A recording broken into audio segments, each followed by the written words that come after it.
Voilà, en 2014, la 1000 kil revient. Donc, la 1000 kil a été créée en 2008. Bon, l'idée remonte après quelques éditions de la Transgol. Voilà, où le parcours était bien établi. On se rendait compte que c'était un parcours voilà, digne d'intérêt. Et l'idée, au cours de discussions autour de quelques bières, comme ça, le soir après l'étape, l'idée a germé de tenter de proposer ce parcours en non-stop, un parcours à travers la France en non-stop, et puis 1000 km, voilà, parce que c'est tout rond et que ça semblait jouable de la mer à la mer, hein, comme la Transgol, de la mer à la mer sur 1000 km tout rond. Donc bien sûr il a fallu adapter le parcours puisque la Transgol dépasse les 1000 km, hein, presque 1200 km. Voilà, et ainsi est née l'idée de la 1000 kil, donc qui part finalement de Saint-Malo, des remparts de Saint-Malo, donc toujours un pied, comme à Roscoff ici, un pied dans la Manche, et qui traverse la France en reprenant une grande partie du parcours de la Transgol, à 600 km à peu près.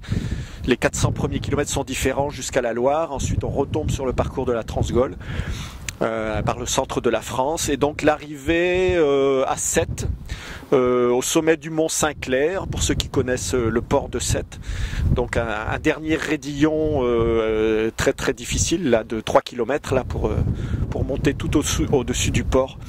Voilà, donc première édition en 2008, deuxième édition en 2009, une troisième édition en 2012, et voilà, on repropose en juin 2014, la 4e 1000 kil. Un minimum d'expérience dans l'ultramarathon, hein, la 1000 kil, le délai maxi est de 12 jours, ça veut dire qu'il faut aligner au minimum 80, 85, 90 km par jour pendant 12 jours consécutifs. Donc voilà, si on veut éviter les tendinites et autres blessures articulaires, il est évident qu'il faut un certain passé de coureur de longue distance. Eh ben, l'expérience des 3 premières éditions a montré qu'il y avait plusieurs façons de faire. Voilà, au départ, dans mon idée, les coureurs allaient progresser principalement 2 jours, s'arrêter dormir quasiment normalement pour récupérer, repartir le matin. En fait, on se rend compte au fil des éditions que les coureurs ont tendance à mettre la barre de plus en plus haut et qu'ils dorment de moins en moins, et donc ça devient, pour certains, voilà, ils poussent vraiment au maximum, hein. Voilà, Alexandre Forestieri, qui a gagné 3 fois d'ailleurs l'épreuve, a couru la distance en un peu plus de 8 jours, hein, 8 jours et quelques heures en 2012.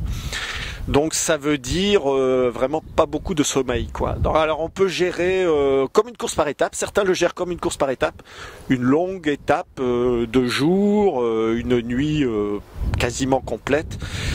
Mais enfin, voilà, pour pouvoir cumuler les 90 km par jour à des allures qui sont forcément pas très très rapides, ça prend des heures, et donc on est obligé de gratter plus ou moins sur le sommeil. Donc deuxième quinzaine de juin, donc ce choix parce que les journées, c'est le moment où les journées sont les plus longues et les nuits les plus courtes.